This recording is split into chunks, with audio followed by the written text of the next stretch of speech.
በስመ አብ ወወልድ ወመንፈስ ቅዱስ አሐዱ አምላክ አሜን። በድጋሚ እንዴት ዋላችሁ? በምህረት በጸጋው የደገፈን እንደ መልካምነቱ ይህን ጊዜና ሰዓት የሰጠን አምላካችንና አባታችን ልዑል እግዚአብሔር በጌታችንና በመድኃኒታችን በኢየሱስ ክርስቶስ ስም የተመሰገነ ይሁን። እግዚአብሔር በሚሰጠን ጸጋ መጠን በዕብራውያን 12 ከቁጥር 1 ጀምሮ እስከ 11 ተጽፎ የምናገኘውን በማንበብ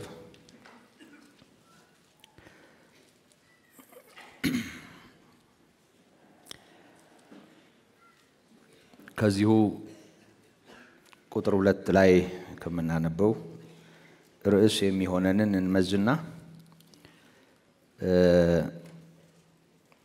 እግዚአብሔር በረዳን መጠን እንካፈላለን። አነበዋለሁ።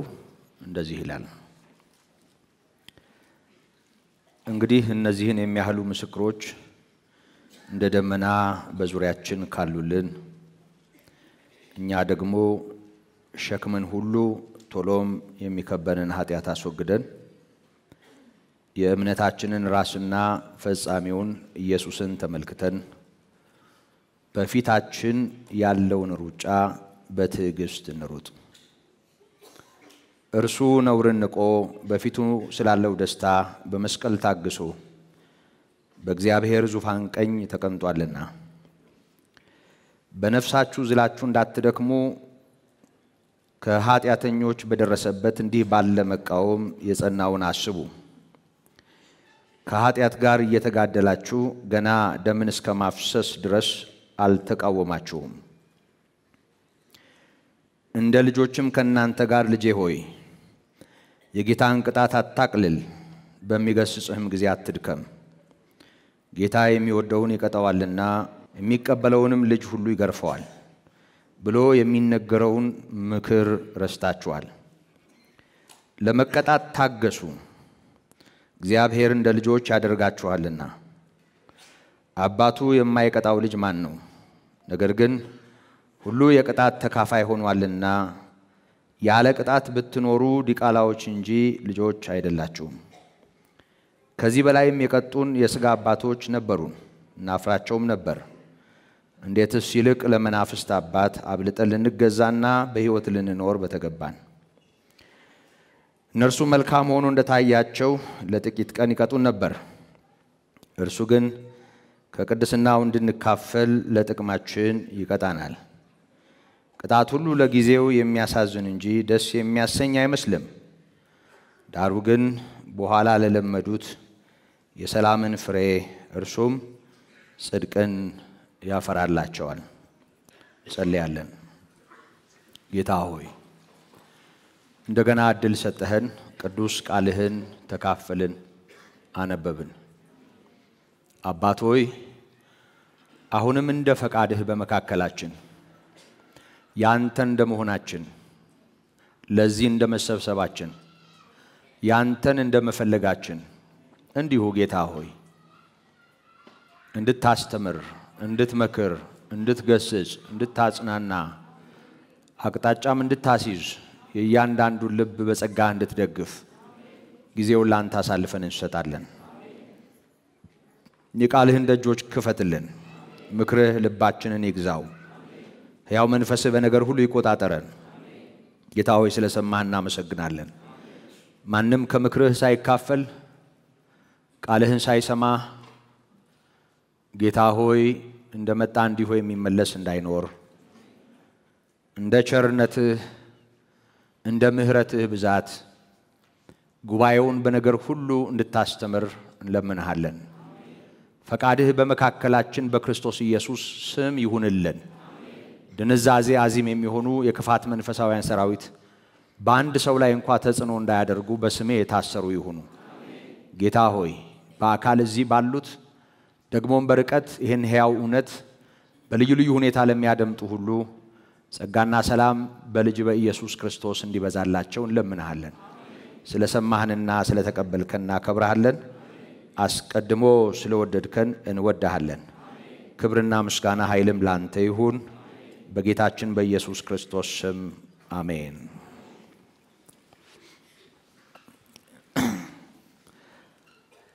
ክብርና ምስጋና ለአምላካችን ይሁን።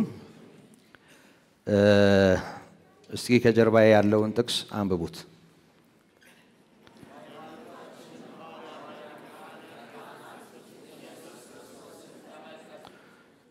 የሰማያዊው ጥሪ ተካፋይ የሆናችሁ ቅዱሳን ወንድሞች ሆይ የሃይማኖታችን ሐዋርያና ሊቀ ካህናት የሆነውን ኢየሱስ ክርስቶስን ተመልከቱ።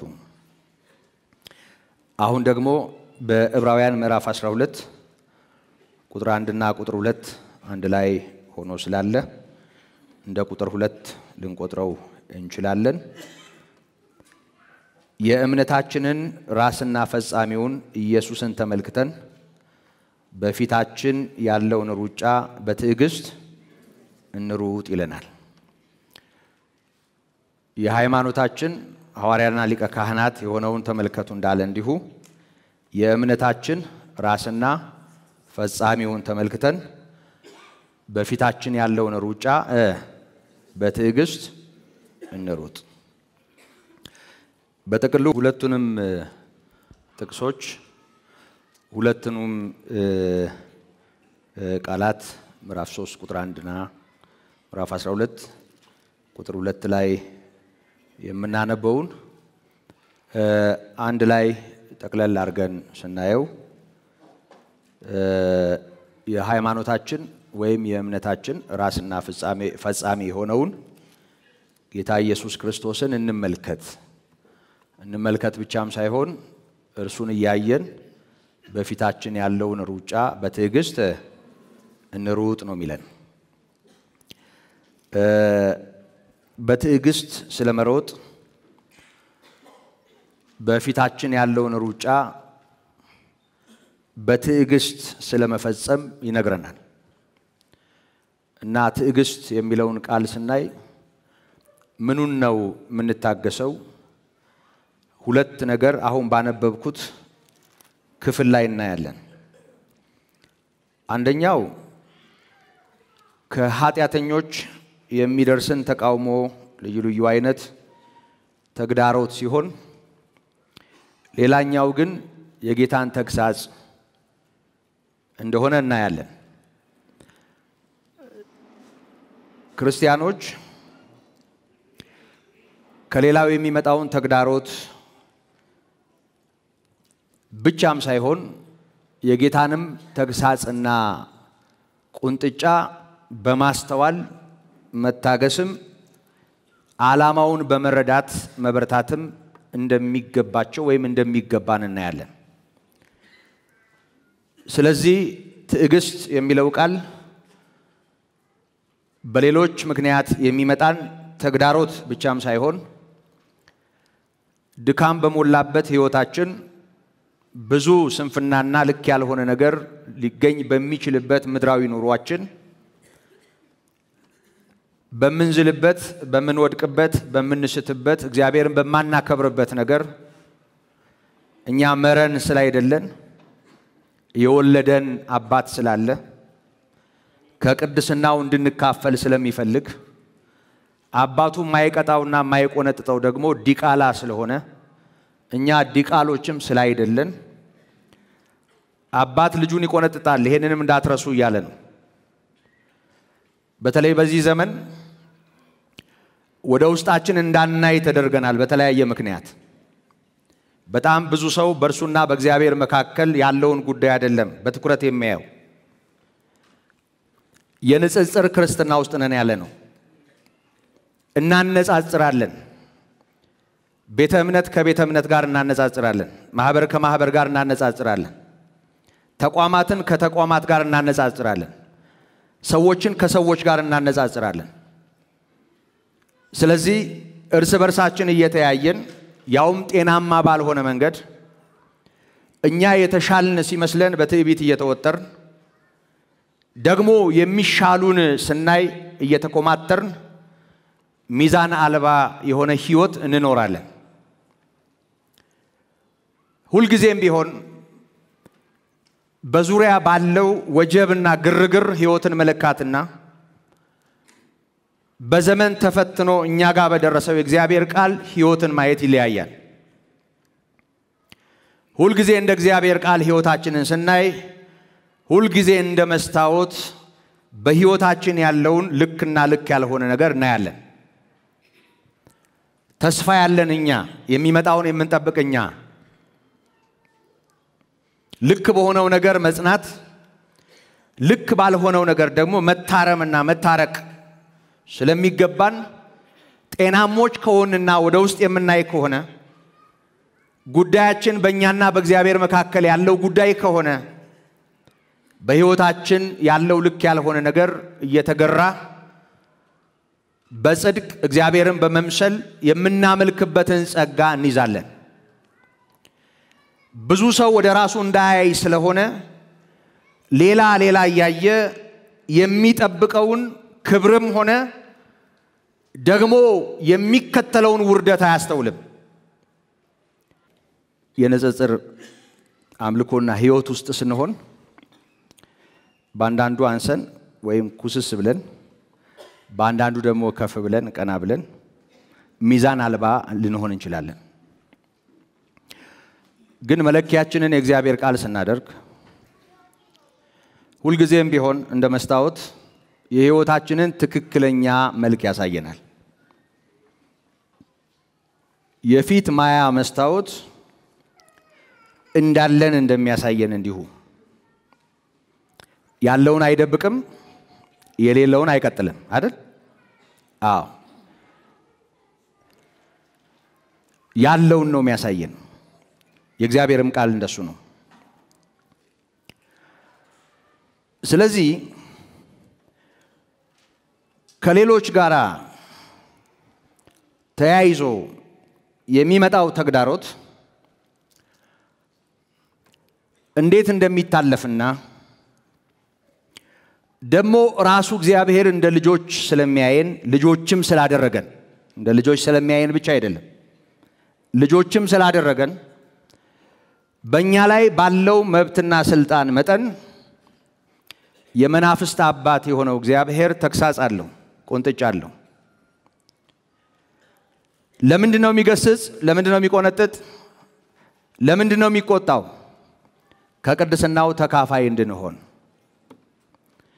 እንደ ጭልፊት ደህንነት የሚባል ነገር ቾፍ አድርገን ከእጆቹ ነጥቀን ዛሬ በብዙ ትምህርቶች ውስጥ እንደምናየው በራሳችን መንገድ እንደፈለግን እንድንኖር አይደለም። ምክንያቱም ያዳነን እኛን ላዳነበት ዓላማ እንድንኖርም ይፈልጋል። ያዳነን ጌታ ሊወስደን የሚመጣ ነው። ሊወስደን የሚመጣ ጌታ ሊወስደን ይመጣል የሚለው ቃል ደስ የሚያሰኘንን ያህል ከጌታ ጋራ እንደሚሄድ ሰው በማመንና በማስተዋል እንደሚገባ መኖር ደግሞ ግዴታ እንደሆነ መስተዋል ያለበት ለገዛ ክብራችን ለገዛ ጥቅማችን።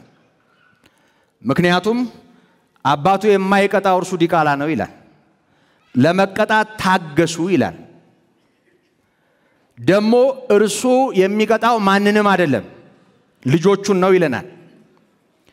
ልጆቹን ብቻ አይደለም የሚለው የሚቀበለውንና የሚሰማውን ይላል። አንዳንዴ በቤት ውስጥ በጣም ነጭናጫ የሆኑ ልጆች ይኖራሉ። ወላጅ እንኳን ሊገስጽ ሲጀምር እነሱ ቀድመው ቱግ የሚሉ አይደል? እንደ አነር የሚያረጋቸው፣ እናት ማታዛቸው፣ አባት ማይገስጻቸው፣ ኩርፊያቸው ስለሚቀድም ቁጣቸው ስለሚቀድም በጥባጭ ስለሆኑ እንደ ምስኪኖቹ ማይቆነጠጡና ማይገሩ ስለሆኑ ወላጅም እነሱን ለማረቅ የሚሳቀቅባቸው ልጆች አሉ። ስለዚህ ቤት ውስጥ እንደፈለጉ ሆነው የሚኖሩ ይውላችሁ ወላጅም ልጅ ስለሆነ ብቻ ላይቀጣ ይችላል። በግልጽ ነው የሚነግረን የእግዚአብሔር ቃል። የሚሰማውን የሚቀበለውን ይገስጻል ነው የሚለው። የሚሰማውንና የሚቀበለው ማለት እግዚአብሔር ሲቆነጥጥ ቁንጥጫ ነው የሚለውን እግዚአብሔር ሲገስጽ ተግሳጽ ነው የሚለው። ምክንያቱም በስጋ የወለዱን አባቶች እንኳን ለጊዜው የሚጠቅም የሚረባ መስሎ እንደታያቸው ይቀጡናል አለ። እነርሱ የሚቀጡን ይጠቅማቸዋል ይረባቸዋል ብለው ባሰቡት መጠን ነው ይላል። ይልቁን ደግሞ የመናፍስት አባት ይላል። እግዚአብሔር መንፈሳዊ በሆነው ቋንቋና መንፈሳዊ በሆነው እውነት አስተውሉት። ይሄ ከሁሉ በላይ የሆነው ዳግመኛ በክርስቶስ የወለደን መንፈስ የሆነው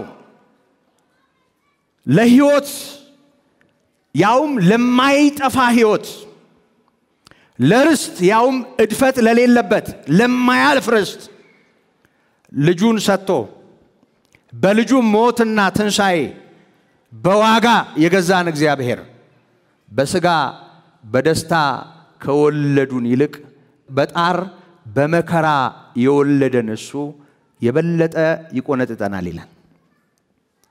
ለምን? በቅድስናው እንድንካፈል። እግዚአብሔር ቅዱስ ስለሆነ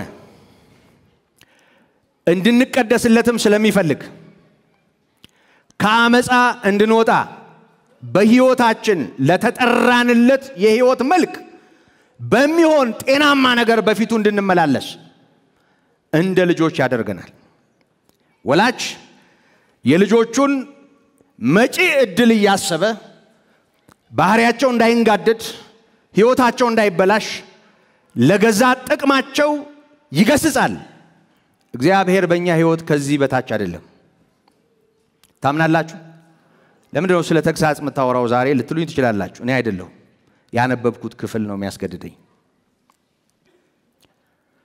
እሱን ትተን ነው እየኖርን ያለ ነው። ለዚህ ነው ብዙ ነገራችን ውስጥ አረም የሚበዛው። በእግዚአብሔር ፊት ያለንን ቦታ የምናስበው ካለን መብትና የልጅነት ስልጣን አኳያ እንጂ ከሚጠበቅብን ግዴታ ጋር ላናገናኘው እንችላለን። ለዚህ ነው ብዙ ስንፍና የሚያጠቃን። ለማንኛውም ስለ ትዕግስት ይነግረናል። በትዕግስት ስለ መሮጥ ይነግረናል።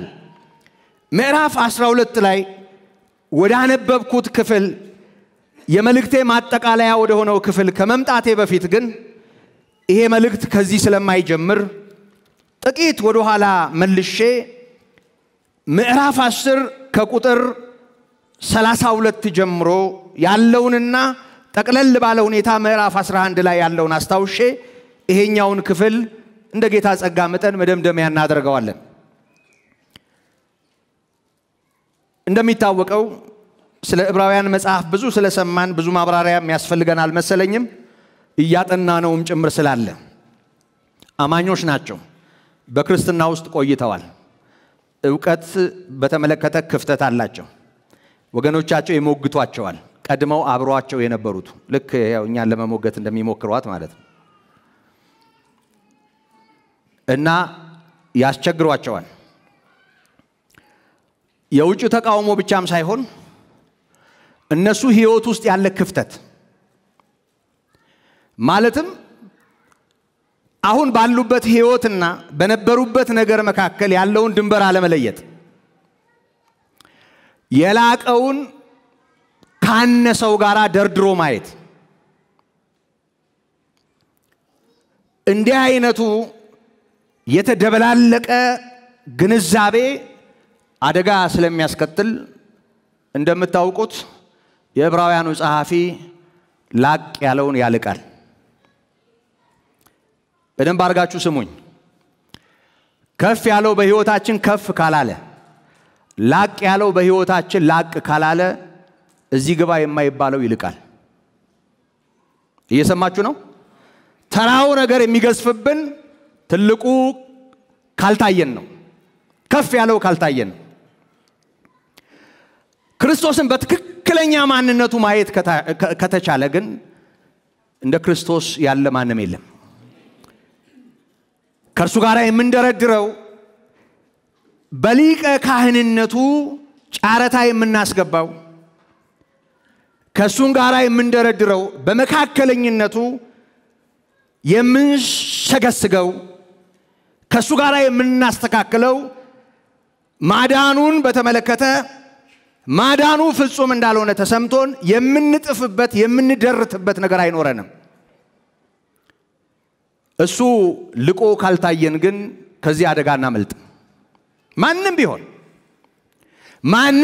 ማንንም የቆመ ቢመስለው እንዳይወድቅ ይጠንቀቅ ተብሎ ተጽፏል እንዳይወድቁ መጠንቀቅ ማለት አልወድቅም ብሎ መፎከር አይደለም መጠንቀቅ ማለት እኔ እስከ መጨረሻ ሄዳለሁ ብሎ ብዙ መናገር አይደለም አንዳንድ ጊዜ ደግሞ እንደምን ሆነው የሆኑ ጀግና የሚያሰኙ ቃላትን እየተናገሩ እየፎከሩ ምክንያቱም ብዙ ፎካሪዎች የሆነ ጊዜ የሆነ ነገር ሲሆኑ አይተናል ተረጋጉ ስንላቸው ጭምር ማይሰሙን የነበሩ ሰዎች ከኛ ይልቅ ለኢየሱስ ክርስቶስ ግብግብ እንዳሉ ምናያቸው ሰዎች የሆነ ጊዜ ደግሞ ለሌላ ነገር ሲንገበገቡ እናያቸዋል በደንብ አርጋችሁ ስሙኝ አሽሙር አይደለም አግቦ አይደለም ቀጥታ ነው እየተናገርኩ ያለሁት የእግዚአብሔር ቃል ይሄንን ስለሚያስገነዝበን ለራሳችን ነው እየተናገርኩ ያለሁት ለምን ሰማ እዚህ ላለ ነው ለምን አደምጥ እዚህ ላለ ነው ቀድም እንደተማርነው ከጨለማው ስልጣን ለዳን ነው ወደ ፍቅሩ ልጅ መንግስት ለፈለስ ነው እግዚአብሔር በክርስቶስ ያደረገልንን ምህረት አስተውለናል ብለን ብቻህን አዳኝ ብለን ለዘመር ነው ብቻህን ጌታ ብለን ለዘመር ነው ይሄ ህይወት ገብቶናል ብለን ዋጋ ለከፈልን በዚህ ህይወት ምክንያት ግልምጫም ሆነ ሌላ ነገር ላስተናገድን ከቤታችን ጀምሮ በኖርንበት ማህበረሰብ ውስጥ እንዳለንበት ሁኔታ ምንም ይምሰል የተለያዩ ነገሮችን አይተን ለመጣ ነው ሰዎች ለኛ ነው እየተናገርኩ ያለሁት ከሌሎች ጋር እንዳታነጻጽሩት ስለሌሎች እየተናገርኩ እንዳለው እንዳታስቡ እዚህ ያላችሁ ሰዎች በቅንነት ይሄን ወንጌል የምትሰሙ ሰዎች ከማንም የተሻልን አይደለንም ወገኖቼ ይሄንን ካላስተዋል ማንንም ቢሆን በኃይሉ ችሎታ አይበረታም ስለዚህ ግንዛቤያቸውን ጥርት ማድረግ ስለነበረበት እንዳይደበላለቅባቸው ሎሌዎቹን ከጌታው ለይቶ ያሳየናል ሊቃነ ካህናቱን ከሊቀ ካህኑ ለይቶ ያሳየናል ያንን መቅደስ አማናዊ ከሆነው መቅደስ ለይቶ ያሳየናል መስዋዕቱን ከዚህኛው ሕያው መስዋዕት ለይቶ ያሳየናል አገልግሎቱንና የአገልግሎቱን አፈጻጸም አሁን እኔና እናንተ ከቆምንበት መሰረት ጋራ ለይቶ ያሳየናል ስለዚህ የእውቀት ክፍተታቸውን ለመሸፈን የተናገረውን ያህል ደግሞ በህይወታቸው ውስጥ ያለ ልክ ያልሆነ ነገር እንደ መራራ ስር አድጎ እንዳይጥላቸው ይናገራል ህይወታቸውን በተመለከተ እንዲያስተውሉ የተለያዩ ምሳሌዎችን ያነሳል ደግሞ መልካም ሆነው ተገኝተው የነበረበትን ዘመን በአዎንታዊነት ያነሳል ከምዕራፍ 10 ቁጥር 32 ጀምሮ ለነዚህ ሰዎች በእምነትና በተስፋ እንዲቆሙ ይመክራል ምክንያቱም የተጠሩበት ህይወት እጅግ የከበረ ነውና ይሄንን ነው በዚህ መልእክት ውስጥ የምንመለከተው ስለዚህ በደንብ አስተውሉ ከቁጥር 32 ጀምሮ ያለውን ስንመለከት ይውላችሁ በጣም እንዳይሰፋብኝና ብዙ ነገር እንዳላነሳ ወደ እነዚህ የመጽሐፍ ቅዱስ ክፍሎች ሐሳብ ለመምጣት ቀጥታ ወደዚህ ይመጣለው ከቁጥር 32 ጀምሮ ወዳለው ስንመለከት እነዚህ ሰዎች በወንጌል ምክንያት ያለፉበትን ሁኔታ ያስታውሳል እንደዚህ ይላል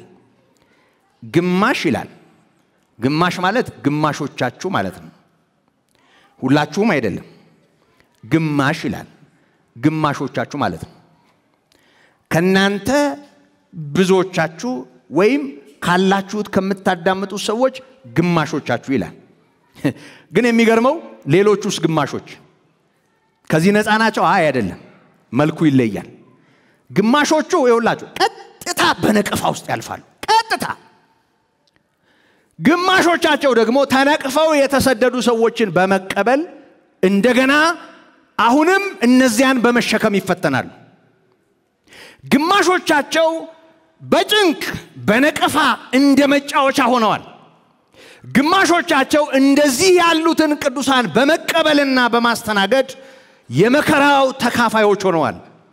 በጥቅሉ ሁሉም መልኩ ይለያይ እንጂ የጌታ በመሆናቸው ምክንያት በመከራ ውስጥ ያለፉ ነው። እነዚህ ሰዎች ሰነፎች አይደሉም። የገንዘባቸውን ንጥቂያ በትዕግስት ተቀብለዋል።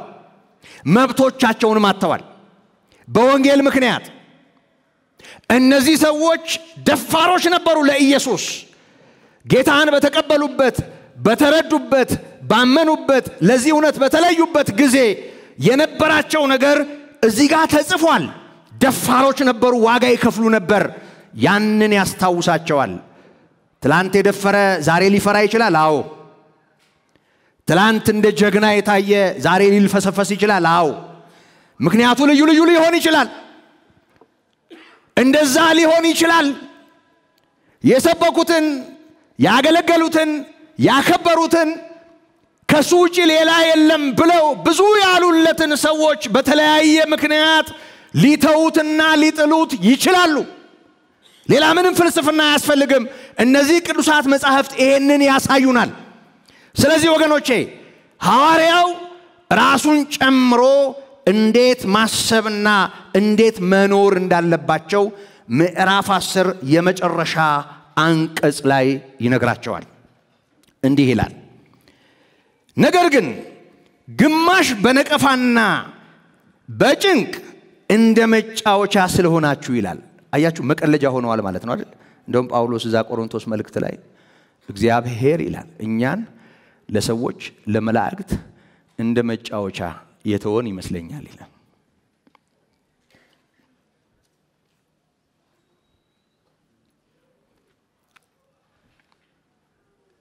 እንዲቀልዱብን፣ እንዲጫወቱብን፣ እንደ ጥራጊ እንዲያዩን የተወን ይመስለኛል ይላል።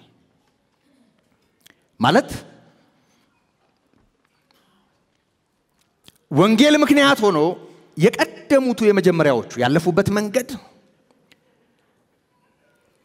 እንደውም በሌላ ቋንቋ ቅዱስ ጳውሎስ ከጌታ ከኢየሱስ ክርስቶስ የተነሳ ነፍሴን እንደማትከብር እንደ ከንቱ ነገር ቆጠርኳትም ይላል። ሕይወት አለን ግን ሕይወት እንደሌለን፣ የሚሞት አካል አለን ግን እንደማንሞት፣ የሚቸገር ሚራብ ሚጠማ ማንነት አለን ግን በጭራሽ እንደ ሰው እንዲህ አይነቱ ነገር እንደሌለብን እስኪሰማን ድረስ እንደ ጥራጊ እንደ ቆሻሻ የተተውን ይመስለኛል ይላል።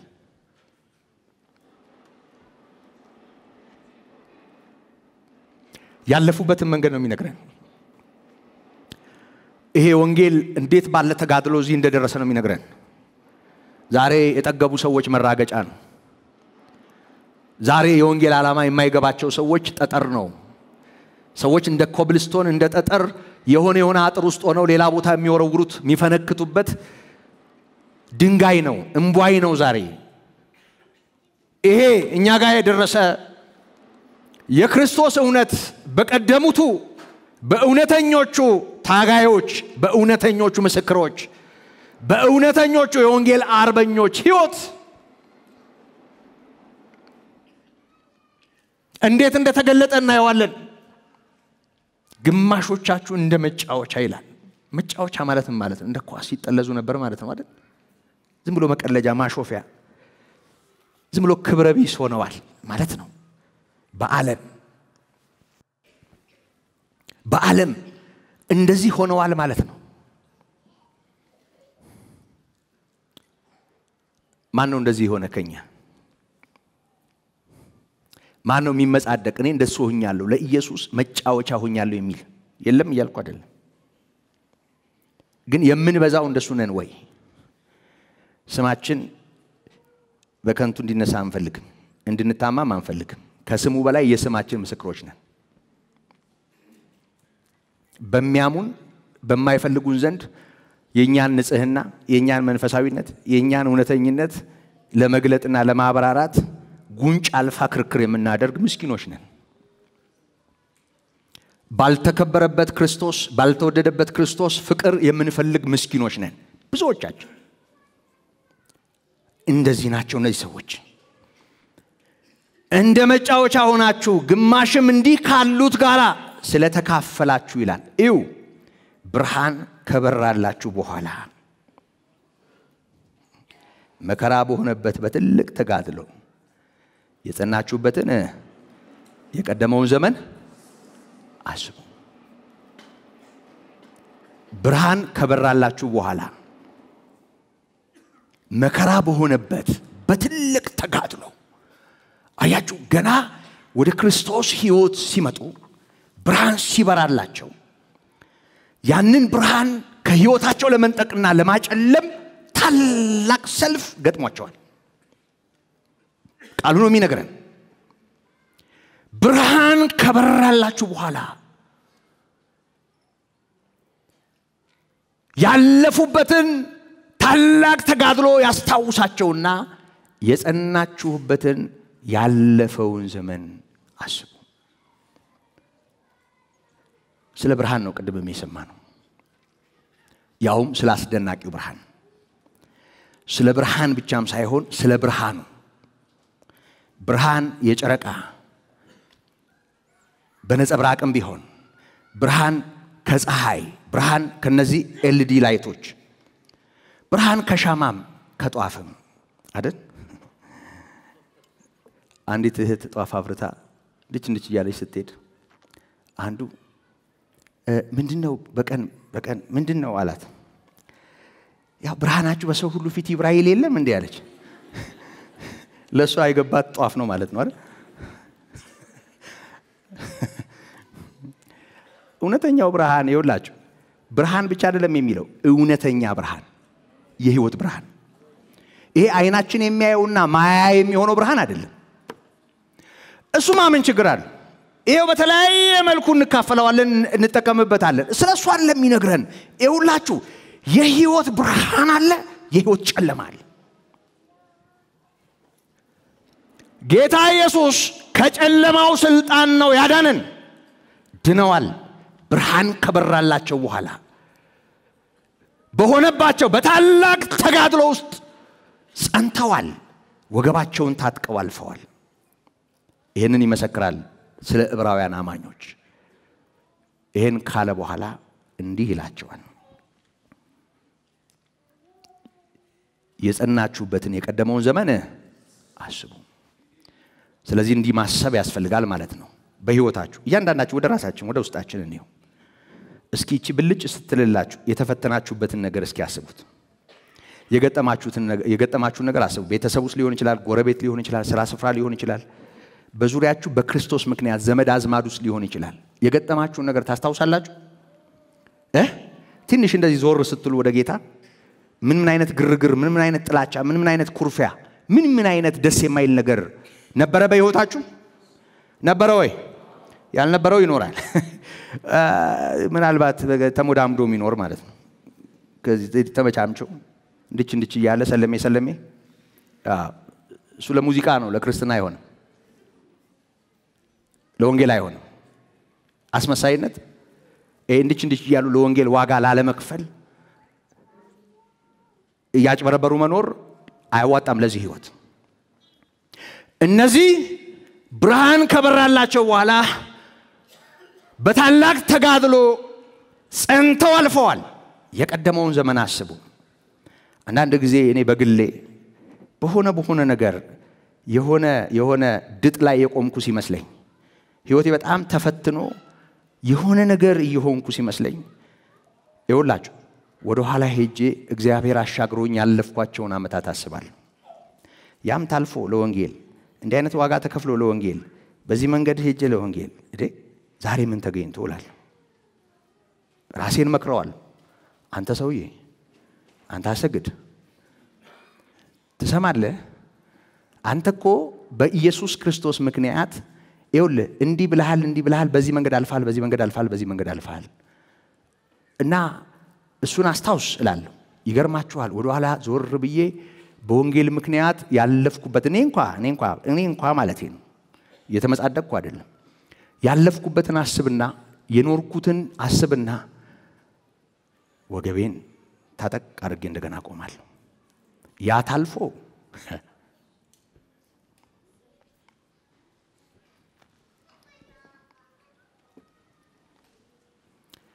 ጉዟችን የ10 የ20 ዓመት ኮንትራት አይደለም። ፍጻሜያችን የሆነ ኩሬ አይደለም። ተስፋችን ከላይ የሚመጣ ነው። የተባረከውን ተስፋችንን የምንጠብቅ ነን። እሱ እስኪመጣ እኛ እስክንሄድ ድረስ ወገባችንን ታጥቀን ነው ይሄን ጌታ የምናመልከው። ስሙ፣ ያለፈውን ዘመን አስቡ ይላል። እንደ ታሪክ ይሄን እንድንተርከው አቤት እነሱ እንድንልና አርቀን እንድናይ ብቻ አይደለም። እኛም እያንዳንዳችን የመጣንበትን መንገድና እግዚአብሔር ከኛ ጋር ሆኖ የሆነውን ነገር እንደ ቀላል ነገር እንዳንቆጥረው እንጠንቀቅ። ይኸውላችሁ የሚበልጥና ዘወትር የሚኖር ገንዘብ በሰማይ ራሳችሁ እንዳላችሁ አውቃችሁ በእስራት የራራችሁልኝ የገንዘባችሁንም ንጥቂያ በደስታ ተቀበላችሁት። በላይ ያለውን አስበው አብረው ተሰልፈው አግዘውታል። ከአገልግሎቱ ጋር ተጠምደዋል። ያ ብቻም አይደለም። እነዚህ ሰዎች ገንዘባቸውን ሲነጠቁ መብቶቻቸውን ሲያጡ የሚበልጥ ገንዘብ እንዳላቸው አስበው ጌታ ሲመጣ የሚሆነውን ነገር አስበው ወገኖቼ በገንዘባቸው ንጥቂያ ዙሪያ እየተነጫነጩና እያጉረመረሙ እግዚአብሔር ለምን ተውከን እያሉ ሳይሆን ያንን በደስታ ተቀበሉት። በክርስቶስ ምክንያት የሚሆንባቸውን በደስታ ይቀበሉ ነበር ማለት ነው አይደል? እግዚአብሔር ይርዳቸው። ይኸውላችሁ እያለቃቀሱኝ እያሉ መሄድ አለ። ደግሞ ክብሩ ይስፋ። ለዚህ እኔ ምንድነኝ እያሉ ደግሞ መኖር አለ። የቱ ይሻላል? እየሰማችሁ ነው? አዎ የቱ ይሻላል? የሰው ፊት እያየን እናምልከው ጌታን? በቃ ሰዎች ፈገግ ሲሉልን ሞቅ አርገን እንስበክ? ሰዎች ደስ ሲላቸው እኛም ደስ ይበለን? እንደሱ ነው የሚነግረን እግዚአብሔር ቃል አይደለም። ይኸውላችሁ የገንዘባቸውን ንጥቂያ በደስታ ተቀበሉት። ምክንያቱም ይኸውላችሁ የማያልፍ ገንዘብ በሰማይ እንዳላቸው አውቀው። አሁን ይሄንን ወደዚህ እናምጣው። አላችሁ ወገኖቼ? ገንዘብ አላችሁ በሰማይ አላችሁ ወይ? ይኸውላችሁ ገንዘባችሁ ባለበት ልባችሁ ይሆናል ነው ያለው የእግዚአብሔር ቃል። እንደሱ ነው የሚለን። ሰማይ የምናይ ከሆነ ሰማይ ገንዘብ አለን። የሚመጣውን የምናስብ ከሆነ ሰማይ ምላሽ አለን። ጌታ ኢየሱስ ሲመጣ የሚሆነውን እንጠብቃለን። እሱን እናፍቃለን። እዚህ የሚሆነውን ነገር በእውነት ደስ ይያለን። ክብሩ ይስፋ። እኔ ማን ነኝ ለዚህ ይያለን በደስታ እንኖራለን። ያንን ማየት ካልቻልን ግን ህይወታችን በንጭንጭና በማኩተምተም ይሞላል። ይሄን ካለ በኋላ እንደዚህ ያለ እንግዲህ ታላቅ ብድራት ያለውን ብድራት ማለት እግዚአብሔር ለዛ ጉዳይ ይመልሳል። ብድራት ያለውን ድፍረታችሁን አትጣሉ፣ ፈሪ አትሁኑ ማለት ነው። እየሰማችሁ ነው ወገኖች? ፈሪ አትሁኑ ማለት ነው። ቦቅቧቃ አትሁኑ ማለት ነው በሰፈራችን ቋንቋ። ወንጌል ተሸክሞ ፈሪ፣ ወንጌል ተሸክሞ ደካማ፣ ወንጌል ተሸክሞ ልዩ ነቀፌታና ልዩ ነገሮችን ፈርቶ መኖር ለዚህ ህይወት አያዋጣም። እግዚአብሔር የጀግኖች አምላክ ነው። ወገባቸውን የታጠቁ የምናመልከው አምላካችን ያድነናል። ባያድነን እንኳን አንሰግድም ያሉቱ ሰውነታቸው ለእሳት አሳልፈው የሰጡቱ፣ ለሰይፍ አሳልፈው አንገታቸውን የሰጡቱ፣ በልዩ እንግልት ውስጥ ያለፉቱ የእውነተኞቹ ምስክሮች አምላክ ነው እግዚአብሔር። ድፍረታችሁን አትጣሉ ይላል። ደፋር የሆናችሁ ሰዎች ፈሪዎች አትሁኑ። ድፍረታችሁን አትጣሉ። ያለፋችሁትበትን ዘመን አስቡ። እንደዚህ ይላቸዋል። እኛም ይሄንን እናስተውል። ይኸውላችሁ የእግዚአብሔርን ፈቃድ አድርጋችሁ የተሰጣችሁን የተስፋ ቃል እንድታገኙ መጽናት ያስፈልጋችኋል። በደንብ ስሙ። እስኪ ይሄንን ቃል ከኔ ጋር በሉት። የእግዚአብሔርን ፈቃድ አድርጋችሁ የተሰጣችሁን የተስፋ ቃል እንድታገኙ መጽናት ያስፈልጋችኋል። በደንብ ስሙኝ።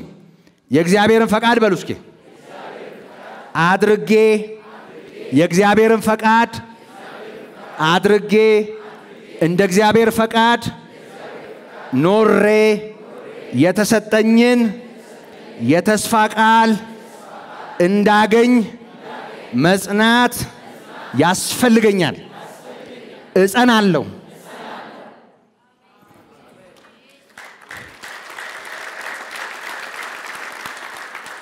መጽናት እስከ መቼ? የተሰጠንን የተስፋ ቃል እስክናገኝ።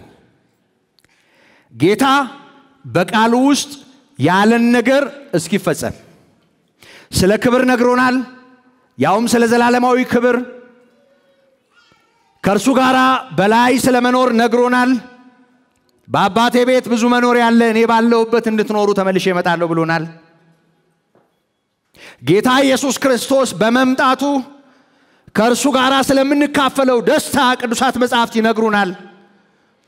ደግሞም ስለምንቀላቀለው መንግስትና ሕይወት ዓይን ያላየው ጆሮ ያልሰማው በሰው ልብ ያልታሰበ ነው የሚለው።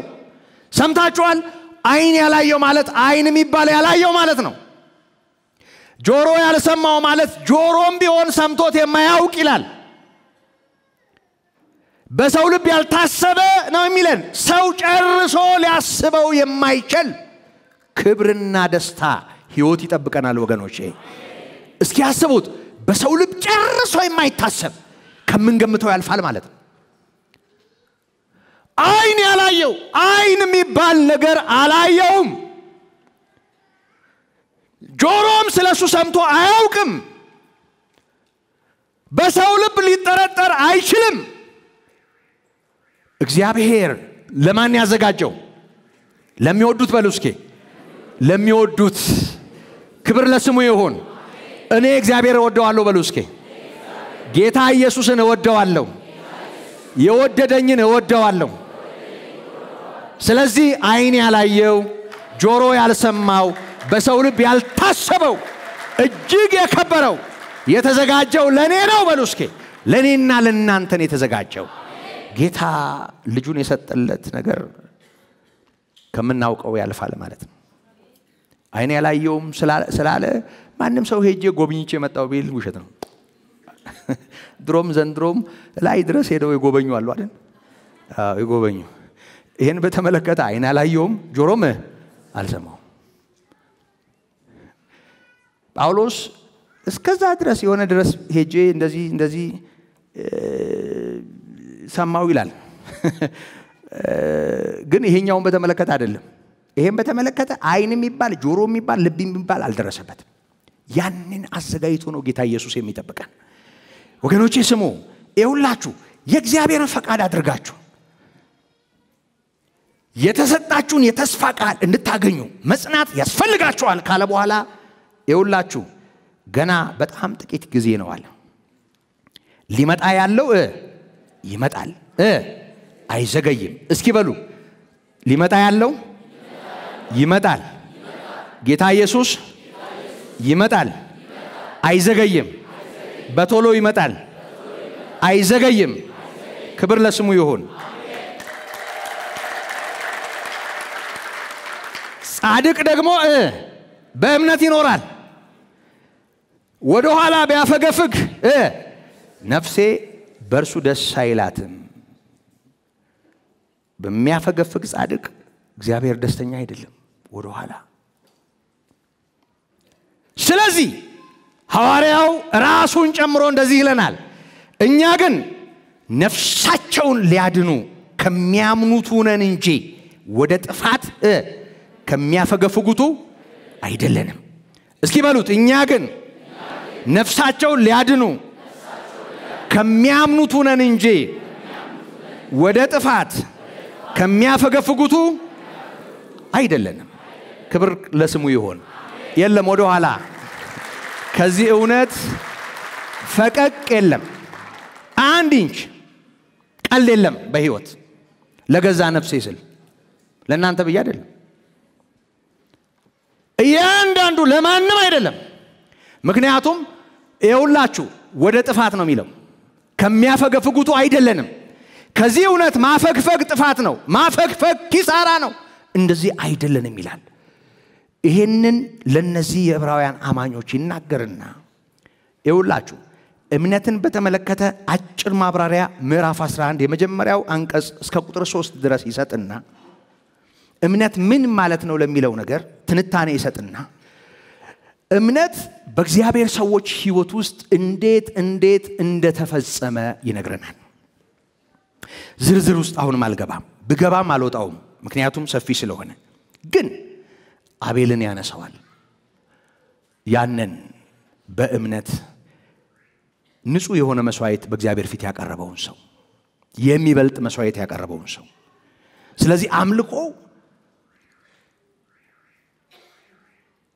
በሌላ ቋንቋ ባቀረበው መስዋዕት ምክንያት የሰመረለትን ሰው እናያለን እየሰማችሁ ነው በግል ማንነቱ ሳይሆን በሚበልጠው መስዋዕቱ በኩል አምልኮ የሰመረለትን ሰው የመጀመሪያ የእምነት አርበኛ አድርጎ ያነሳዋል ሄኖክን ያነሳል አካሄዱን ከእግዚአብሔር ጋር ያደረገ ሰው አካሄዱን ከእግዚአብሔር ጋር ስላደረገ አልተገኘም እግዚአብሔር ወሰደው ይለናል ሄደ ከእግዚአብሔር ጋር ለመኖር እግዚአብሔር ወሰደው ሄኖክን ሁለተኛ አድርጎ ያነሳል ሶስተኛ ኖህን ያነሳል በምድረ በዳ ባህር በሌለበት እግዚአብሔር ሰማይን ይነድላል የጥፋት ውሃ ይዘንባል ምድሪቱ በእግዚአብሔር ቁጣ ውስጥ ትሆናለች ይፈረድባታል ብሎ እግዚአብሔር ያለውን አምኖ በእምነት መርከብ የሰራውን ሰው ያነሳል ለራሱና ለቤተሰቦቹ መትረፍ ምክንያት የሆነውን ሰው ያነሳል ስለዚህ በእምነት የሚገኝ ጽድቅ ወራሽ ሆነ ይለዋል ኖህን እዩት እምነት እንደ አቤል በሚበልጠው መስዋዕት በኩል ወደ እግዚአብሔር መቅረብ እምነት እንደ ሄኖክ አካሄድን ከእግዚአብሔር ጋር ማድረግ እምነት እንደ ኖህ እግዚአብሔር ያለውን አምኖ በእምነት መርከብን መስራት ይሄን ዓለም መኮነን እምነት እንደ አብርሃም በምድሪቱ እንደ መጻተኛ ከልጆቹ ጋር ረጅሙን ዘመን ይሄ ዓለም አላፊ መሆኑን ገብቶት በድንኳን ያሳለፈው ሕይወት እምነት እንደ ሳራ እንደ ምውት ከሆነ አካሏ እንደ ሰማይ ኮከብ እንደ ምድር አሸዋ የሆኑት እንደሚወለዱ ማመን በእምነት አቅም አግኝታ ይስሐቅን መውለድ እነዚህን ያነሳና ይውላችሁ ከቁጥር 13 ጀምሮ እንደዚህ ይለናል እነዚህ ሁሉ አምነው ሞቱ ይለናል የተሰጣቸውን የተስፋ ቃል አላገኙም ይላል ዳሩ ግን ከሩቅ ሆነው አዩትና ተሳለሙት በምድሪቱም እንግዶችና መጻተኞች እንዲሆኑ ታመኑ እንግዳንን በዚህ ምድር ላይ መጻተኞች ነን በዚህ ምድር ላይ እንግዶች ነን ብለው ይሄንን አመኑ ስለዚህ በምድሪቱ እንደ መጻተኛ መሆናቸው ከገባቸው አገራቸው የት ነው ማለት ነው በሰማይ ነው ማለት ነው ይውላችሁ እንዲህ የሚሉቱ ይላል ይውላችሁ በደንብ ስሙኝ እንዲህ የሚሉቱ ለነርሱ የሚሆነውን አገር እንዲፈልጉ ያመለክታል ይላል እነዚህ ሁሉ ሰዎች በቃ ለኛ የሚመጥን ብለው የሚፈልጉት አገር አለ ማለት ነው እየሰማችሁ ነው ብሉይ ኪዳን ውስጥ እኮ ነው አንዳንዶቹም ከዛ ያለፈ ብሉይ ኪዳን ከሚባለው ከሙሴም ዘመን ያለፈ እንደውም አሁን የምናነሳቸው ሰዎች ሁሉ ሕግ ከመሰጠቱ በፊት የነበሩ ሰዎች ናቸው ብሉይ ኪዳን ከመሆኑ በፊት የነበሩ ሰዎች ናቸው የቀደሙት ናቸው እነዚህ ሰዎች ይውላችሁ በዚህ ሁሉ ጉዞአቸው ውስጥ ለኔ የሚመጥን ለኔ የሚሆን ብለው የሚፈልጉት ሀገር አለ እየሰማችሁ ነው ለኔ የሚመጥን ለኔ የሚሆን ብለው የሚፈልጉት ሀገር አለ በመድሪቱ እንደ እንግዳ ራሳቸውን ቆጠሩ የኔ ሀገር በሰማይ ነው ብለው አመኑ ስለዚህ የሚበልጠውን ተስፋ አደረጉ የሚመጥናቸውን ለኛ ይገባናል ያሉትን እንዲፈልጉ አኗኗራቸው ያሳያል የሚለው ወገኖች በደንብ አስተውሉ ምን ሆነው ነገር ምን ልባችንን እንደገዛው ምን አይምሮአችንን እንደገዛው ምን እንደሆነ ተስፋችን በደንብ ያሳያል መናገርም ላይ ያስፈልገን ይችላል ምድር ስንሸት ስጋ ስንል ዓለም ስንል ዓለም እዚህ ጋር እኛ ዓለም እዚህ ጋር እዚህ ልባችን ውስጥ ስትከተም ሰማይ ስረሳ በግፍ ስንሞላ በአመጻ ስንሞላ ምድር የሚሸት ሕይወት ስንኖር ወገኖቼ ተስፋችንን እንደረሳነው ወይም ደግሞ እንደጣልነው ያሳያል።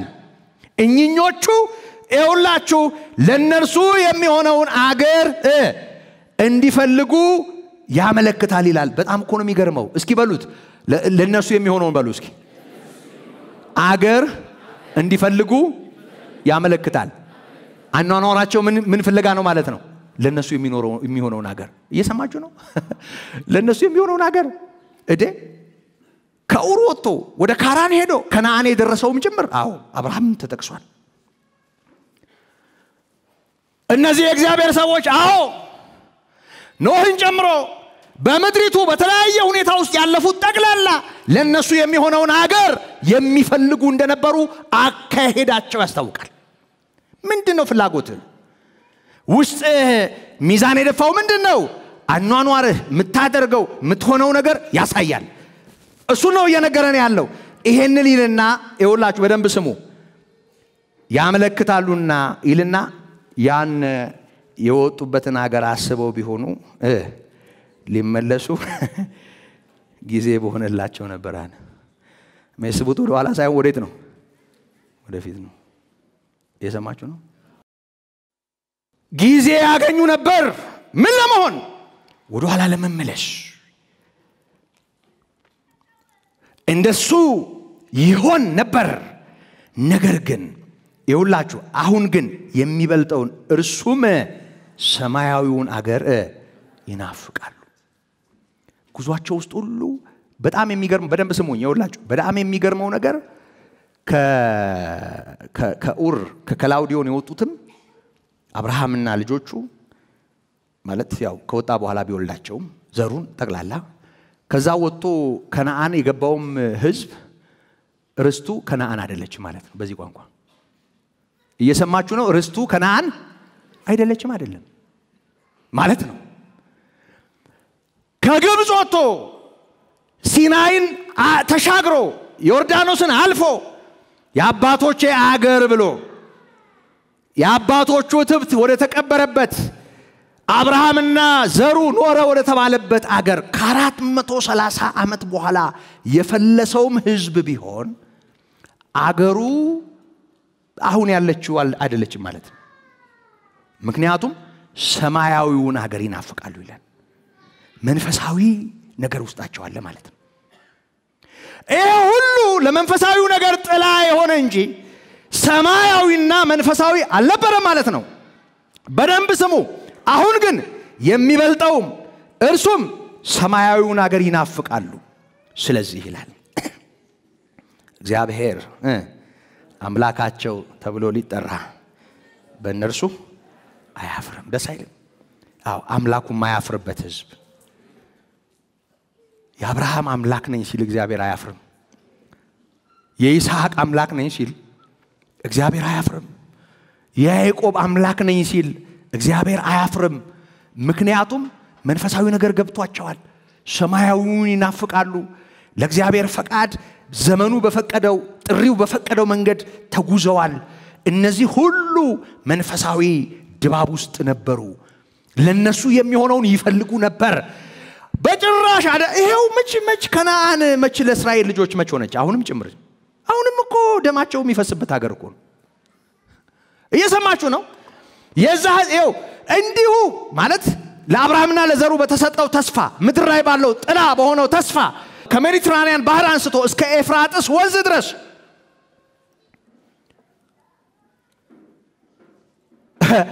ኢራቅና ኢራን እስካሉበት ፋርስ ተብሎ እስከሚጠራው መስጴጦሚያ ተብሎ እስከሚጠራው የፋርስ ሰዎች አሁን እስከሚኖሩበት ኢራቅና ኢራን ድንበር ድረስ ማለት ነው ለአብርሃምና ለዘሩ መሰጠቱን እናያለን። ግን አስገራሚው ነገር እነሱ እንኳን ይሄ ምድር ለነሱ እንደሚሆን አስበው አልኖሩም ነው የሚለን እግዚአብሔር ቃል። ሰማያዊውን አገር ይናፍቃሉ። በጣም እኮ የሚገርም ነው። ስለዚህ እግዚአብሔር አላፈረባቸውም። አምላካቸው ነኝ የሕያዋን አምላክ ነኝ ሲል አያፍርም። ምክንያቱም ሰማያዊውን አገር ይናፍቁ ነበር። በምድሪቱ እንደ እንግዶችና እንደ መጻተኛ ይኖሩ ነበር። አካሄዳቸውን በዚህ መልኩ አድርገውት ነበር።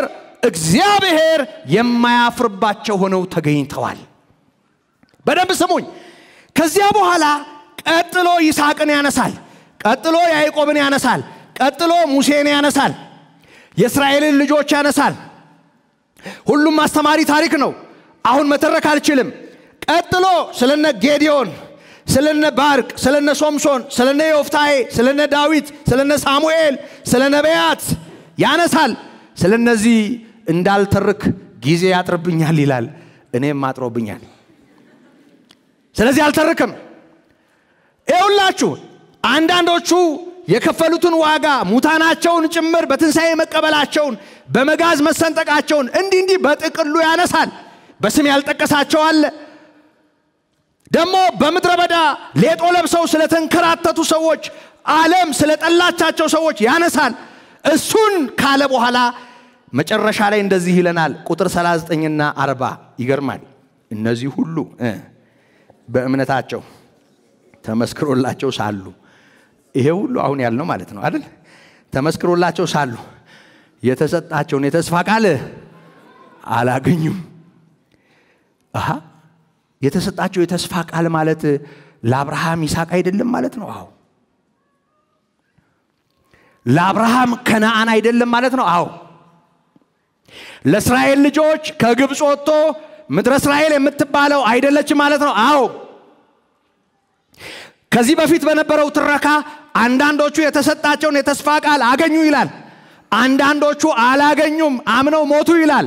ይኸውላችሁ ሲያጠቃልለው አገኙም የተባሉ አላገኙም፣ አላገኙምም የተባሉ አላገኙም። ገብታችኋል የምናገረው?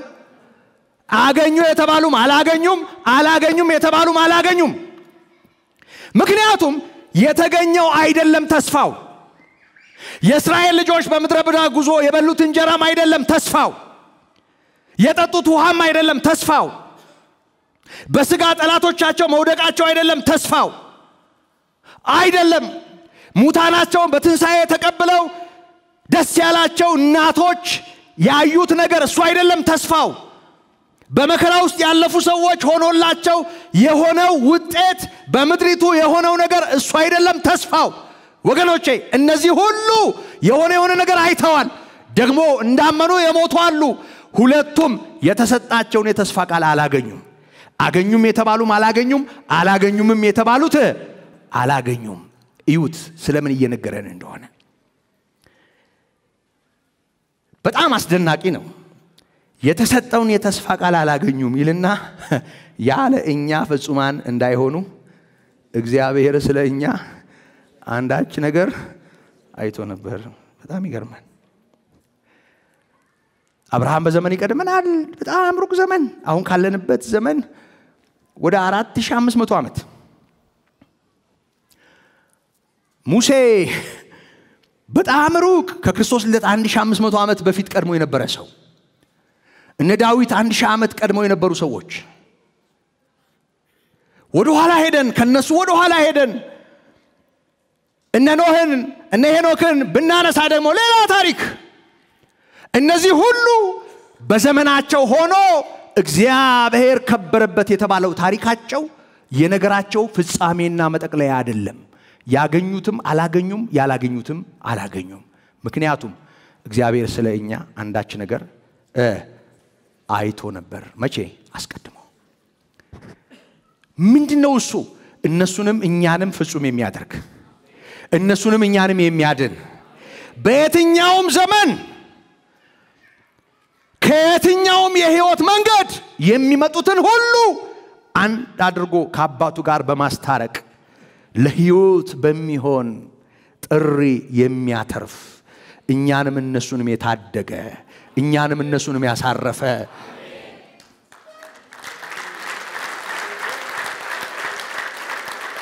የአብርሃም ተስፋ ፍጻሜ አሕዛብን የሚባርከው ዘር በዳዊት አብራክ ውስጥ እግዚአብሔር ያደረገው መሲህ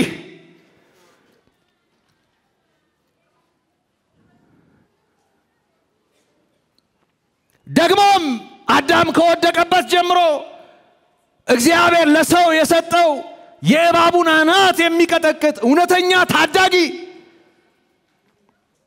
እነሱንም እኛንም በእግዚአብሔር ፊት ያቀረበና ፍጹማን ያደረገ አንድ ቤዛ፣ አንድ መድኃኒት፣ አንድ ረፍት፣ አንድ ሕይወት ክብር ለስሙ ይሁን። ለብቻው ፍጹም የሆነ የለም። አብርሃም ያስደንቃል፣ ይስሐቅ ያስደንቃል፣ ያዕቆብ ያስደንቃል፣ ሳራም ታስደንቃለች፣ አቤልም ያስደንቃል፣ ኖህም ያስደንቃል፣ ሄኖክም ያስደንቃል፣ ሙሴም አስደናቂ ነው። እነ ዲቦራ፣ እነ ባርቅ፣ እነ ዮፍታሔ በስም ያልተጠቀሱ ቅዱሳን ሁሉ በየዘመናቸው እግዚአብሔር ደስ የተሰኘባቸው ባሪያዎች ናቸው።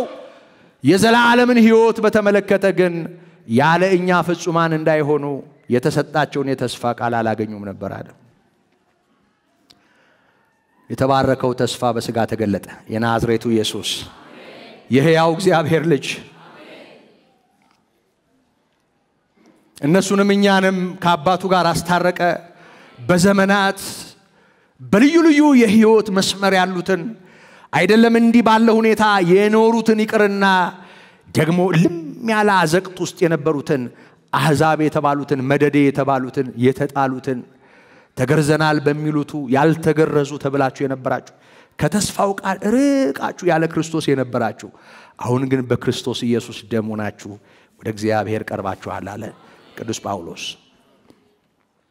አንድ አደረገን፣ ከአባቱ ጋር አስማማን። ወገኖች ይሄን ካለ በኋላ ነው፣ በደንብ ስሙኝ፣ ማጠቃለያ ነው ማደርገው ቅድም ያነበብኩትን ክፍል። እንግዲህ እነዚህን የሚያህሉ ምስክሮች እንደ ደመና በዙሪያችን ካሉልን አለ። ደመና ቀና ስንል የምናየው ጠፈር ነው እንደሚታወቀው። ምን ማለት ይመስላችኋል? ይሄ አሁን እኛ ምን ኖሮ ይሄ ህይወት ዝም ብሎ ምስክር አልባ ያልተኖረ የሆነ እንግዳ ነገር አይደለም። የእምነት አርበኞች የዚህ ህይወት ምስክሮች ናቸው። ተኑሯል። ይሄ ህይወት ለእግዚአብሔር ተኑሯል። የማይታየውን በእምነት ተከትለው ሰዎች ኖረዋል።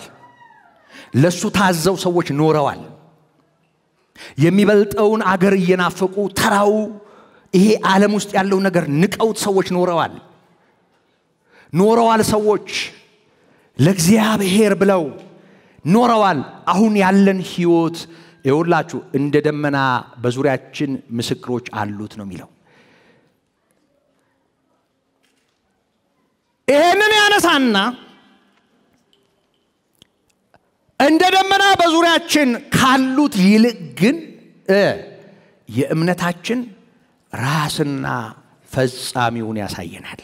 አያችሁ፣ እነሱንም እኛንም በአንድ ፍጹማን ያደረገ፣ ከአባቱ ጋር ያስታረቀ፣ ከጨለማው ስልጣን አድኖ ወደ ፍቅሩ ልጅ መንግስት ያፈለሰ ጌታ ኢየሱስ የእምነታችን ራስና ፈጻሚውን ተመልክተን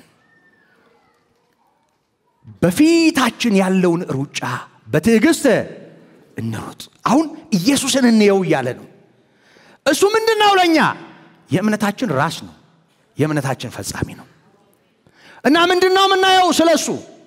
እሱ ነውርን ንቆ በፊቱ ስላለው ደስታ መከራን በመስቀል ታግሶ። በጣም የጌታ ትዕግስት በጣም ይገርመኛል። ነግራችሁ የለም አንድ ጊዜ እዚች ምስራቅ ሸዋ አንድ አገልግሎት ኢየሱስ በቀራንዮ በሚል ርዕስ ሰበኩ። ሰሙነ ሕማማት ነው፣ አርብ ቀን ትዝ ይለኛል። ደስ የሚል ጊዜ አሳልፈን ስንወጣ ምናድርባቸው የሚያሳድሩን ሰውዬ የተቀበሉን ሰው ማለት ነው። እና ከኛ ፈንጠር ብለው አኩርፈው ብቻቸውን እየተራመዱ ይሄዳሉ። እና በእውነት ኩርፊያቸው ምን ሆነው ነው አልኩ። እኛንም ያኮረፉ ይመስላሉ። ወደ ጥግ-ጥጉን ይሄዳሉ። እና ስማቸውን ጠራን። ትልቅ ሰው ናቸው። እና ምን ሆነው ነው አልኳቸው። አይ አሉ። አልበዛም አሉ። ምኑ አሉ። ይሄ ሁሉ ትዕግስት አልበዛም አሉ። አልገባኝም። እውነቴን ነው የምላችሁ። ምኑ አልኳቸው። በመስቀል ላይ ያ ሁሉ ሰው እንግዲህ መስቀሉ አካባቢ የነበረውን ነገር ርዕሴም ኢየሱስ በቀራንዮ ስለነበር ኢየሱስ መስቀል ላይ ተሰቅሎ በዙሪያው የነበሩ ሰዎች ምን ይሉ እንደነበረ እያነሳው ነበር ማገለግለውና በጣም ተበሳይተዋል። እኔ በሆን አሉ መሬቷ እንደ ሳንዱች እንዲከፍት አድርጊ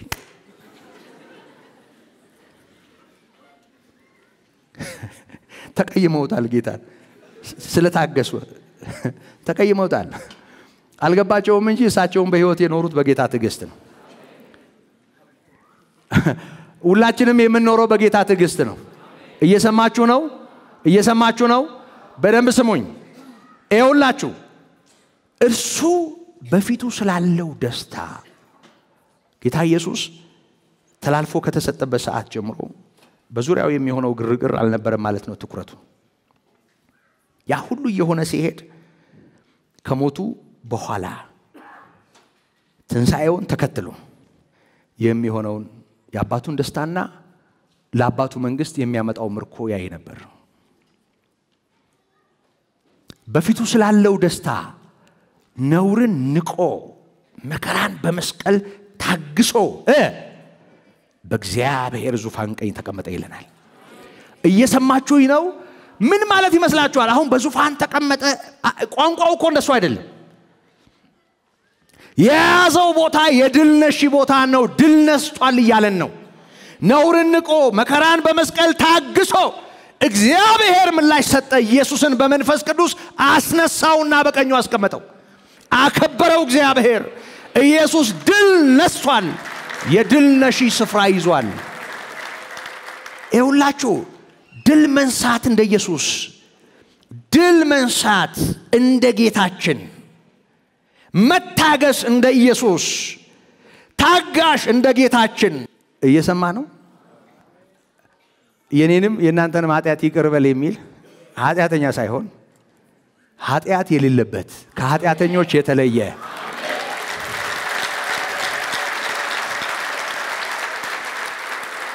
በደንብ ስሙኝ። ቁጭ ብሎ እንደ ጀግና የሰው የኃጢአት ሪፖርት የሚሰማ አንድ ምስኪን ሳይሆን ሁሉም በጽድቅ ፈጽሞ ቅዱስነቱ ተረጋግጦ በአብ ቀኝ የተቀመጠ ሊቀ ካህናት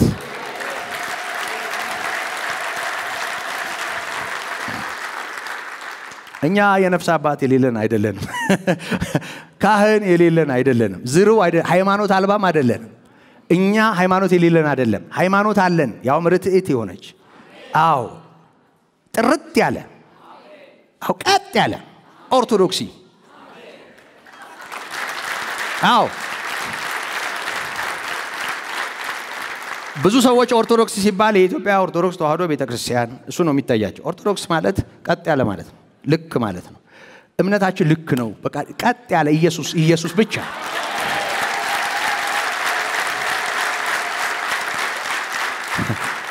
ሃይማኖት አለን፣ እምነት አለን። የእምነታችን ሐዋርያ ነው ጌታ ኢየሱስ። ከሱ ሰምተናል፣ ተምረናል። ሐዋርያት እሱ ያስተማራቸውን ጽፈውልን ከነሱ አንብበን ተረድተናል።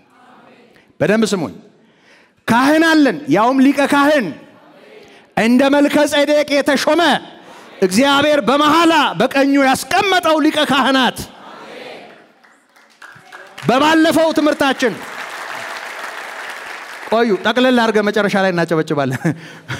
ቆዩ። በባለፈው ትምህርታችን ሐዋርያው ቅዱስ ጳውሎስ ዕብራውያን 7 ላይ እንዲህ ያለ ሊቀ ካህናት ይገባናል። አሁን የቅድሞቹ ቅድም ባነበብኩት ክፍል እዚህ ከቁጥር 13 ጀምሮ ያለው እንዲህ የሚሉቱ ለነርሱ የሚሆነውን አገር እንዲፈልጉ ያመለክታል አይደል?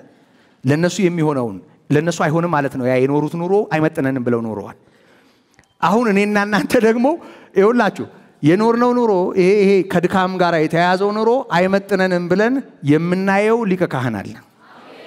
ለዚህ ያውም በአዲስ ኪዳን ደም ለተዋጀ ሕይወት ኢየሱስ አማናዊ በግ ለሆነበት እውነት እግዚአብሔር ልጁን ቤዛ አርጎ ለሰጠበት ሕይወት ለዚህ የሚመጥን ሊቀ ካህን ይኸውላችሁ እንዲህ ያለ ሊቀ ካህናት ይገባናል ካለ በኋላ ቅዱስና ያለ ተንኮል ነውር የሌለበት ከኃጢአተኞች የተለየ በሰማያት ከፍ ከፍ ያለ እንዲህ ያለ ሊቀ ካህናት ይገባናል አለ። እግዚአብሔር ይባረክ። በደንብ ስሙ። እንዲህ ያለ እስኪ በሉት፣ እንዲህ ያለ ሊቀ ካህናት ይገባናል በሉ እስኪ። ቅዱስና ያለ ተንኮል ነውር የሌለበት ከኃጢአተኞች የተለየ በሰማያት ከፍ ከፍ ያለ እንዲህ ያለ ሊቀ ካህናት ይገባኛል። ክብር ለስሙ ይሁን።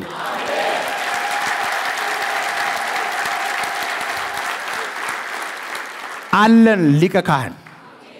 ይኸውላችሁ ደክሟቸው ይሆን ይታዘቡኝ ይሆን ተኝተው ይሆን አገር ለቀው ይሆን የማንለው ሁሉ ጊዜ አጠገባችን ያለ የሚያየን የሚራራ ሊቀ ካህን እንዲህ ያለ ሊቀ ካህናት ይገባናል። አሁን ላለንበት ሕይወት የሚመጥን እውነተኛው ሊቀ ካህን በእርሱ ወደ እግዚአብሔር የሚመጡትን ፈጽሞ ሊያድናቸው ይችላል እንደሚል እነርሱ ያለ መሐላ ካህናት ሆነዋል። እርሱ ግን በመሐላ አንተ እንደ መልከጼዴቅ ሹመት ለዘላለም ካህን ነህ ብሎ ማለ አይጸጸትም። እርሱ ከመሐላ ጋር ካህን የመሆኑን ያህል ለሚሻለው ኪዳን ዋስ ሆነን እንዳለ የዚህ ሕይወት ዋስትና የናዝሬቱ ኢየሱስ ነው።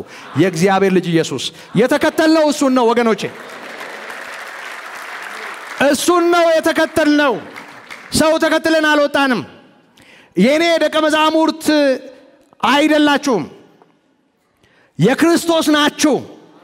ጌታ ኢየሱስ ክርስቶስ ያስከተላችሁ ናችሁ። አይታችሁት ከሆነ ሃይማኖታችሁ ንጹህ ነው፣ እምነታችሁ ንጹህ ነው እንደ እግዚአብሔር ቃል እስከሆነ ድረስ ሊቀ ካህናችሁ ጌታችን መድኃኒታችን ኢየሱስ ክርስቶስ ነው። እግዚአብሔር ቃል ይሄንን ነው የሚለን። ይሄን ማስተዋል ያስፈልጋል። የእግዚአብሔር ቃል ይሄንን ስለሚል በደንብ ስሙ። አሁን የእምነታችሁን ራስና ፈጻሚውን ተመልከቱት ይላል። የዚህ ሕይወት ይውላችሁ ፍጻሜ የሚያምረው ይሄንን ማየት ሲቻል ነው። እዩት። መንፈሳዊው ዓለም ይውላችሁ በሰባኪያን ከታየ ብዙ እንከን ሊኖረው ይችላል። በዘማሪያን ከታየ ብዙ እንከን ሊሆን ይችላል። እርግጠኛ ነኝ በኤጲስቆጶሳት በጳጳሳቱ ሲታይ የሚያሰኝ ብዙ ነገር አለ። በካርዲናሎች በመጋቢዎች በነፓስተር ብናየው አንዱን አሞግሰን አንዱን አኮስሰን እጭ የምንልበት አጭ የምንልበት ይበዛል። ይሁት እግዚአብሔርን በኢየሱስ ንጹህ ነው። እሱ ምንም ነውር የለበትም፣ ፍጹም ነው። እሱ ሁሉ ጊዜም ቢሆን ይሄንን ሕይወት ራስና ፈጻሚውን በማየት ካልሆነ በቀር ረጅም ርቀት በዚህ ሕይወት መቀጠል አይቻልም። ስለዚህ የጸናውን አስቡ፣ እሱን ተመልከቱት። እርሱ ነውርን ንቆ በፊቱ ስላለው ደስታ መከራን በመስቀል ታግሶ በእግዚአብሔር ዙፋን ቀኝ ተቀምጧል ይላል። የት ነው ያለው ጌታ ኢየሱስ? እስቲ በእግዚአብሔር ዙፋን ቀኝ በሉ እስኪ። አዎ የኔ ሊቀ ካህን ሰፈሬ ውስጥ አይደለም ያለው። የት ነው ያለው? በእግዚአብሔር ዙፋን ቀኝ። ክብር ለስሙ ይሁን። እዚያ ተቀምጧል። እሱን ይሁት፣ አልከሰረም። እሱን ይሁት። ያ ሁሉ ምራቅ ወርዶበት፣ ያ ሁሉ ጥላቻ፣ ያ ሁሉ እንግልት ደርሶበት አልከሰረም። ድል ነስቷል። አባቱ ምላሽ ሰጥቷል። በአባቱ ቀኝ ተቀምጧል። እሱ ነው የነፍሳችን ሊቀ ካህን። ስሙኝ እንደማጠቃለያ በነፍሳችሁ ዝላችሁ እንዳትደክሙዋል ወገኖቼ።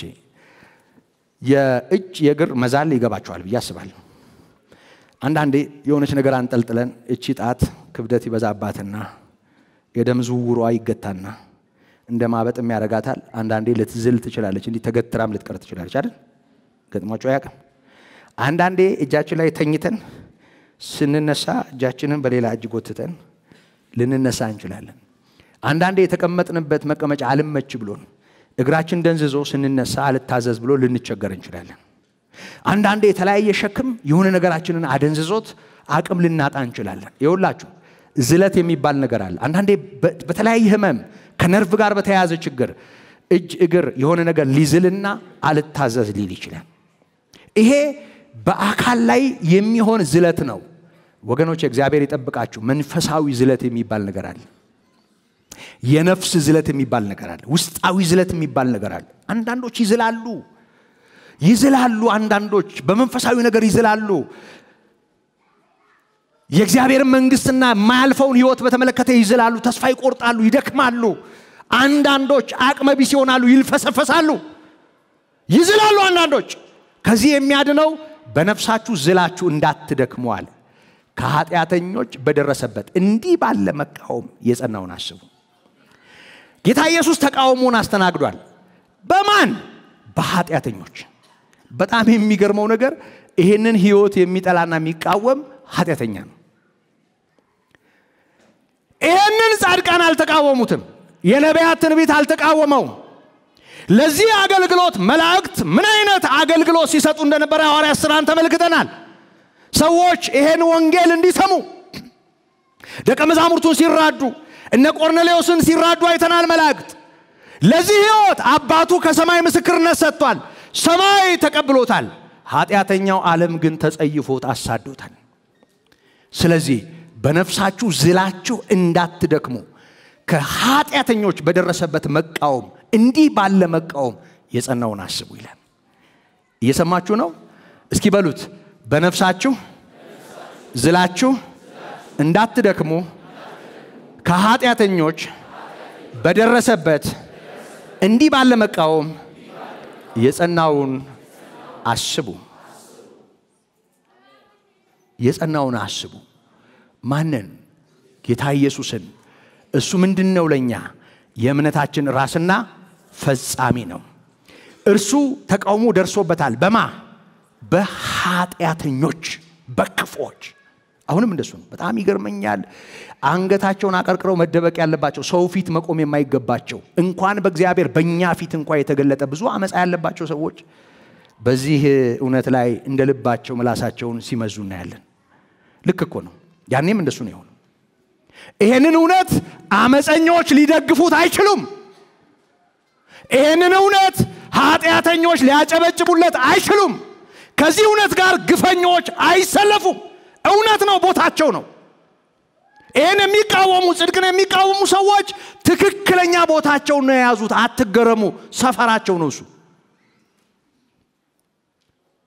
በደንብ ስሙኝ በእኛም ህይወት ውስጥ ለዚህ እውነት የሚሆን ቅንነት ከጎደለና ልባችን ይሄንን የሚቃወም ከሆነ የቆምንበትን ስፍራ በደንብ አድርገን እናስተውለው ወገኖቼ ስሙ ከነፍስ ዝለት ማምለጥ የሚፈልግ በዚህ እውነት ጸንቶ መኖር የሚፈልግ ጌታ ኢየሱስ እስኪመጣ ድረስ መትጋት የሚፈልግ ወገቡን ለመታጠቅ መብራቱ የበራ ሆኖ ለዚህ ህይወት በሚመጥን ህይወት መኖር የሚፈልግ ሰው ቀና ይበል ድል ወደ ነሳው ወደ ጌታችን ወደ ኢየሱስ ክርስቶስ አቅም ያገኛል ጉልበት ያገኛል እኔ መበረታው እሱን ሳስብ ነው እበረታለሁ ከድካሜ እበረታለሁ ከብዙዎች ብዙ ነገር ሁሉን ረሳለሁ ትዝ አይለኝም በእውነት እቺን ታህል ትዝ አይለኝም በጣም ብዙ ሰዎች የሚያናድዱን ይመስላችኋል እኛ ምናምን እንል ይመስላችኋል ሕያው እግዚአብሔርን ነው የምላችሁ በእውነት ለመድረክ አይደለም ሕያው እግዚአብሔር እቺን ታህል ትዝ አይለኝም እንደውም አንዳንድ ጊዜ ከትብ ይስቃለሁ ደስ ይለኛል እግዚአብሔር ይባረክ እኔ ማን ነኝ ይላል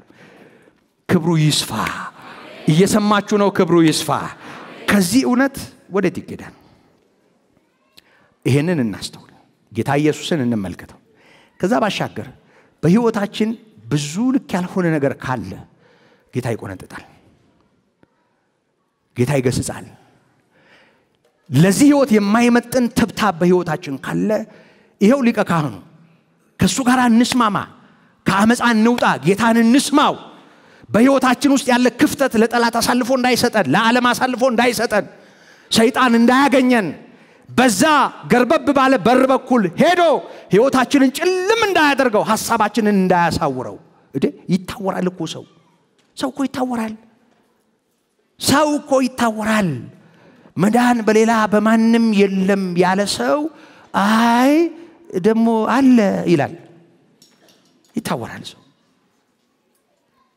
እግዚአብሔር ይጠብቃል እናስተውል ማንንም አይደለንም ልንገራችሁ ከወደቁት ተሽለን በወደቁት ያላገጥን አይደለም እየፈረድንም አይደለም በማንም አንፈርድም ግን እንጠንቀቅ በደንብ እናስተውል ቀልድ የለም በዚህ ህይወት ቀልድ የለም በህይወት መቀለድ ነው ወደ ኋላ የሚባል ነገር የለም ቀልድ የለም አንቀልድም አናሾፍም በህይወታችን እግዚአብሔር ልጁን በሰጠበት ህይወት ቀልድ የሚባል ድርድር የሚባል ነገር የለም።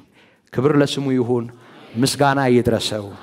ስለዚህ የእምነታችን ራስና ፈጻሚውን ኢየሱስን ተመልክተን በፊታችን ያለውን ሩጫ በትዕግስት እንሮጣለን። ገና ነው ይላል። ገና ነው፣ አትመጻደቁ። ደም እስከ መፍሰስ ድረስ አልተቃወማችሁም። አትመጻደቁ፣ ገና ነው። ለዚህ ህይወት ሌላ ይከፈላል። ምንም መመጻደቅ አያስፈልግም። ይከፈላል፣ ይገባዋል። ለኢየሱስ ህይወት ይገባዋል። በእውነት ይገባዋል። ለኢየሱስ ይገባዋል። ዝም ብለን እስካልተነካን እስካልተነቀፍን ስማችን ክብራችን እንዳለ በቃ ክብራችንን እንዲኩንስነስ ብለን በቃ ማንም እንዳያኮርፈን ማንም እንዳይነካን ተደራድረን ለጥቅማችንም ለክብራችንም እንደሱ ከሆነ አናቀውም ይሄን ኢየሱስ። ግን ለዚህ ጌታ የህይወት ዋጋ ይገባዋል። ክብር ሊሰዋለት ይገባል። እንደ አልባስጥሮሱ የሽቶ ብልቃጥ ስማችን ሊሰዋ ይገባዋል። ለዚህ ህይወት ይመጥናል ህይወታችንን መስጠት። ህይወቱን ነው የሰጠን። እንመሰክርለታለን፣ እንነገርለታለን። ይሄ ጌታ ይገባዋል። ክብር ይገባዋል። ምስጋና ይገባዋል። አምልኮ ይገባዋል። ይገባዋል። ህይወት ይገባዋል። ለዚህ ጌታ ይገባዋል። ወገኖቼ ከዚህ ከዚህ ባነሰ በተልፈሰፈሰ በደከመ ፍርሃት የተለያየ ነገር በዋጠው ዝም ብሎ ዛና ዚህ ማን ነው ትክክል እዴ?